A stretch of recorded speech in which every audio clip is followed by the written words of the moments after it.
Hello friends, welcome to story with Senthu. நாம் இன்னைக்கு பார்க்க போகிறது மாணிக்க நாகம் அப்படின்ற நாவலோட தொடர்ச்சி தான். வாங்க அத்தியாயத்துக்குள்ள போகலாம். அத்தியாயம் 6. பரபரப்பாக தென்பட்டு கொண்டிருந்தது அந்த வீடு. வீட்டு கொல்லையில் இருந்து வாசல் நிலைக்கால் வரை கூட்டி மெழுகி மாக்கோலம் போட்டு முடித்திருந்தாள் புவனா. ஒழுங்கில்லாமல் சுவரில் மாட்டியிருந்த படங்களை எல்லாம் கழற்றி மாட்டி தூர நின்று அழகு பார்த்தபடி ரசித்துக் கொண்டிருந்தாள் சாந்தி. கட்டிலின் மேல் கிடந்த படுக்கையை மடக்கி வைத்தும் கட்டிலுக்கு கீழே தலையை காட்டிக் கொண்டிருந்த விளக்கு மாற்றை உள்ளே தள்ளிவிட்டும் பிசிறு தட்டி கொண்டிருந்த சொச்சு விஷயங்களை கவனித்து நேர்படுத்தி கொண்டிருந்தாள் காமாட்சி. அடியே புவனா, கணேஷ் வந்துட்டானா பார். மாப்பிள்ளை வீட்டுக்காரங்க வரப்போற இந்த நேரத்துல போனா போன இடம்னு இருந்தா எப்படி? இந்த வீட்டுக்குன்னு உள்ள ஒரே ஆம்பளை பிள்ளைக்கு இருக்கிறத பாருன்னு அக்கம் பக்கம் உள்ளவங்க சிரிக்க போறாங்க. நடுநடுவே இப்படி ஓர் ஆலாபனை வேறு அவளிடம். புவனாவோ சாந்தியோ அதை லட்சியம் செய்த மாதிரி தெரியவில்லை. குழப்பில்ல இந்த அம்மாவுக்கு. ஒவ்வொரு தடவை மாப்பிள்ளை வீட்டுக்காரங்க வரும்போதும் இப்படி குதிக்கிறதே வழக்கமா போச்சு என்று புவனா உதட்டை சுழித்து கொண்டே பேச சாந்தியின் சிரம் அதை ஆமோதித்தது. சந்தை மாட்டை விட கேவலமடி நம்ம பொழப்பு. எவன் வந்தாலும் விழுந்து கும்பிடணும். அழகி போட்டியில சுத்தி வந்து உடம்ப காட்டுற மாதிரி ஆடணும், பாடணும். கொலுபொம்மை மாதிரி உட்காரணும். கோனை சாப்பிடுற மாதிரி கண்ணாலேயே நம்மள சாப்பிட்டுட்டு ஊருக்கு போய் தகவல் தெரிவிக்கிறோம்னு சஸ்பென்ஸோட வந்தவங்க கிளம்பிடுவாங்க. நாம இங்க பரீட்சை எழுதின ஸ்டூடெண்ட் மாதிரி ரிசல்ட்டுக்காக காத்திருக்கணும். கடைசியில பதிலே வராது. வழக்கமா நடக்கிறது தானே. இன்னைக்கு மட்டும் என்ன புதுசாவா நடந்துட போகுது? சாந்தியும் ஒரு பக்கம் மேல் மாதிரி புலம்ப வாசல் பக்கம் சைக்கிள் சப்தம் கேட்டது. எட்டி பார்த்தாள். கணேஷ் வந்து கொண்டிருந்தான். கையில் உயர்கூடையுடன் அதில் பிதுங்கி வழியும் பூ பழங்களுடன் வீட்டுக்குள் நுழைந்தவன் வீட்டின் ஒய்யாரத்தை ஒரு பார்வை பார்த்துவிட்டு நக்கலாக சிரித்தான். நானும் தினமும் தலையால அடிச்சுப்பேன், வீட்டம்மா சுத்தமா வைங்கடின்னு. ஒரு பொண்ணுக்கு 3 பொண்ணுங்க இருக்கிற வீடு இது. வீட்டுக்குள்ளார நுழைஞ்சா கோயிலுக்குள்ள நுழைகிற மாதிரி இருக்கணும்னு தினமும் சொல்லுவேன். அப்ப எவளும் கேட்கல. இப்ப மாப்பிள்ளை வரப்போறாருன்னு உடனே எங்க இருந்துதான் வந்துச்சோ இந்த சுறுசுறுப்பும் அக்கறையும். கிள்ளுதலான பேச்சோடும் கருத்தோடும் கூடைக்குள் இருந்து பூப்பந்தை வெளியே எடுத்தபடி மைதிலியை தேடினான்.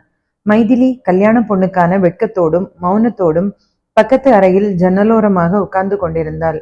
ஜன்னலுக்கு அப்பால் வீதி தெரிந்தது. நினைவு தெரிந்த நாளாக துளி கூட மாறாத அந்த வீதியின் ஒவ்வொரு அசைவும் மைதிலிக்கு அத்துப்படி என்றே சொல்ல வேண்டும். அதிலும் 4 வீடு தள்ளி இருக்கும் நாமகிரி பற்றியும் திண்ணை வீட்டு சரோஜா பற்றியும் அணு சுத்தமாக தெரியும். வம்பு பேசுவதற்காகவே ஒரு ஜென்மம் எடுத்த மாதிரியான பாத்திரங்கள். ஏ மைதிலி, உன்னை பெண்ணு பார்க்க வர போறாங்களாம்ல? ஆமா, எந்த இடமாவது படிஞ்சிடுமா? இல்ல போன தடவை வந்தவன் சொன்ன மாதிரி கொஞ்சம் கருப்பு, அதனால 10 பவுன் கூட போட்டா பேசிக்கலான்னு சொல்லுவாங்களா? ஏங்கா நீ வேற. போன தடவை வந்தவன் மைதிலி கருப்புங்கிறதுக்காக வேண்டாம்னு சொல்லல. அவனுக்கு மைதிலியை விட புவனாவை ரொம்ப பிடிச்சு போயிடுச்சு. அதான் அவன் அப்படி டைவ் அடிச்சிட்டான். புவனாவை பிடிச்சிருந்தா மைதிலி வேண்டாம்னு தானே சொல்லிட்டு போமா?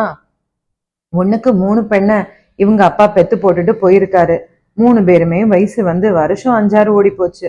சொத்துன்னு சொல்லிக்க உள்ளதும் இருக்கிற ஒரே வீடுதான். அதுவும் பேர்லயோ ஆளை அமுக்கிற கடன். இந்த நிலையில யாரோ ஒருத்தருக்கு முடிஞ்சா வேண்டாம்னா சொல்லிட போறாங்க. எப்பொழுதும் அவர்கள் உரையாடி கொண்டது இப்பொழுது மைதிலியின் காதுக்குள் ஒளிபரப்பாகி கொண்டிருந்தது. கண்கள் கூட மன நினைப்பால் ஈரமாகி கன்னத்தில் கோடு போட தொடங்கி இருந்தது. இப்பொழுது பெண் பார்க்க வரப்போகிறவர்களை கணக்கில் எடுத்தால் 20 இடமோ இல்லை 21. ஒவ்வொரு மாப்பிள்ளையும் மைதிலியை பார்த்துவிட்டு நீ சரியான அதிர்ஷ்டக்கட்ட, நாங்கள் ராஜகுமாரர்களாக்கும் என்று சொல்லி சென்ற மாதிரி அவளுக்கு ஒரு பிரமை வேறு. எனவே இந்த முறை ஒரு விஷயத்தில் அவள் தீவிரமாக இருந்தாள். அதன் பொருட்டு பக்கத்து மேஜை டிராயரை திறந்தவள் கண்ணில் தென்பட்ட மூட்டைப்பூச்சி மருந்தை அவள் பார்வை பார்த்துவிட்டு திரும்பவும் டிராயரை மூடின சமயம் பக்கமாக வந்து நின்றான் கணேஷ். கைகளில் பூப்பந்து. அக்கா, மெல்லிய குரல் எடுத்து அவளை அழைத்தவனை மைதிலியின் நீர்விழிகள் ஏறிட்டன. கணேஷிற்கு கொஞ்சம் நெஞ்சை வலித்தது. மைதிலியின் சோகத்திற்கான காரணமும் அவள் சொல்லாமலே புரிந்தது. அக்கா, இந்தாக்கா பூ, நல்லா அலங்காரம் பண்ணிக்க, மெல்லிந்த குரலோடு நீட்டினான்.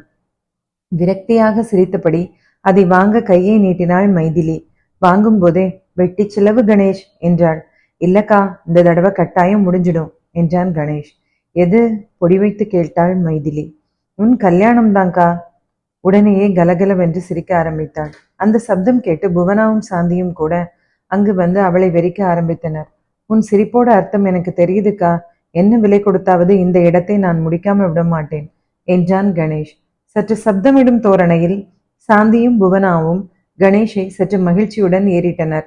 அதே சமயம் மாப்பிள்ளை வீட்டார் வந்ததற்கான அறிகுறியாய் வாசல்புறம் ஒரு டாக்ஸி ஒன்றும் வந்து நின்றது.